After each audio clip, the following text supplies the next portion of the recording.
గురుర్బ్రహ్మ గురుర్విష్ణు గురుర్దేవో మహేశ్వర గురుర్ సాక్షాత్ పరబ్రహ్మ తస్మై శ్రీ గురవే నమః.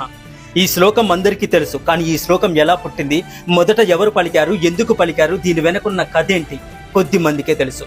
పూర్వం కౌత్సుడు అనే పేద పిల్లవాడిని విద్యాధరుడు అనే గురువు గారు తన ఆశ్రమానికి పిలుచుకుని వచ్చి తనకు తెలిసిన అన్ని విద్యలు నేర్పించాడు. ఒకసారి గురువు గారు పని మీద కొన్ని రోజులు బయటికి వెళ్ళారు. గురువు గారు తిరిగి వచ్చే వరకు కౌత్సుడు ఆశ్రమాన్ని చాలా చక్కగా చూసుకున్నారు. గురువు గారు తిరిగి వచ్చిన కొన్ని రోజులకు కౌత్సుడి చదువు కూడా పూర్తయిపోయింది. కౌత్సుడిని తీసుకువెళ్ళడానికి తల్లిదండ్రులు కూడా వచ్చారు. కానీ కౌత్సుడు తాను గురువు గారి దగ్గరే ఉంటానని, ఇంటికి రానని ఖరాఖండిగా చెప్పి తల్లిదండ్రులను వెనక్కి పంపించేశాడు. వాళ్ళు వెళ్ళిన తర్వాత గురువు గారు కారణం అడిగాడు. అప్పుడు కౌత్సుడు ఇలా చెప్పాడు, గురువుగారు, మీరు కొన్ని రోజుల క్రితం బయటికి వెళ్ళినప్పుడు మీ జాతకం చూశాను. మీకు సమీప భవిష్యత్తులో భయంకరమైన రోగంతో ఇబ్బంది పడతారు, అందుకే మిమ్మల్ని వదిలి వెళ్ళలేను అని చెప్పాడు ఆ శిష్యుడు. కొన్ని రోజులకు గురువు గారికి క్షయరోగం వచ్చింది. ఆ కాలంలో క్షయకు చికిత్స లేకపోవడంతో కాశీకి వెళ్లి దాన ధర్మాలు పుణ్యకార్యాలు చేయాలని గురు శిష్యులు కాశీకి వెళ్లారు. గురువు గారి రోగాన్ని చూసిన కాశీ ప్రజలు వీళ్లను అసహ్యించుకున్నారు. కానీ కౌత్సుడు గురువు గారికి సేవలు చేస్తూనే ఉన్నాడు. ఎంతో మంది గురువు గారిని వదిలి వెళ్ళమని సలహా ఇచ్చినప్పటికీ కౌత్సుడు మాత్రం గురువు గారిని వదిలి వెళ్ళలేదు.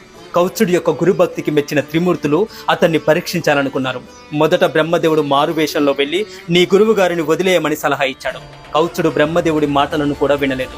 మరలా శ్రీ మహావిష్ణువు మారువేషంలో వెళ్లి నీ గురువు గారిని వదిలే అని సలహా ఇచ్చారు. అప్పుడు కౌత్సుడు శ్రీ మహావిష్ణువు మాటలను కూడా వినలేదు. చివరికి పరమేశ్వరుడు వచ్చినా ఆ పరమేశ్వరుడు యొక్క మాటలను వినలేదు కౌత్సుడు. గురుభక్తికి మెచ్చిన ఆ పరమేశ్వరుడు ఏదైనా సహాయం కావాలా అని అడిగాడు. మరెవరు గురువు గారిని వదిలేయమనే ఉచిత సలహాలు ఇవ్వడానికి రాకుండా కాపలా కాయమన్నాడు. అతని యొక్క గురుభక్తికి మెచ్చిన త్రిమూర్తులు ప్రత్యక్షమయ్యారు. కౌత్సుడికి మోక్షం ఇస్తామన్నారు. అప్పుడు కౌత్సుడు వారితో, నాకు మీ గురించి చెప్పి ఈ రోజు మీరు ప్రత్యక్షం కావడానికి కారణమైన నా గురువే నాకు బ్రహ్మ, నా గురువే నాకు విష్ణువు, నా గురువే నాకు మహేశ్వరుడు.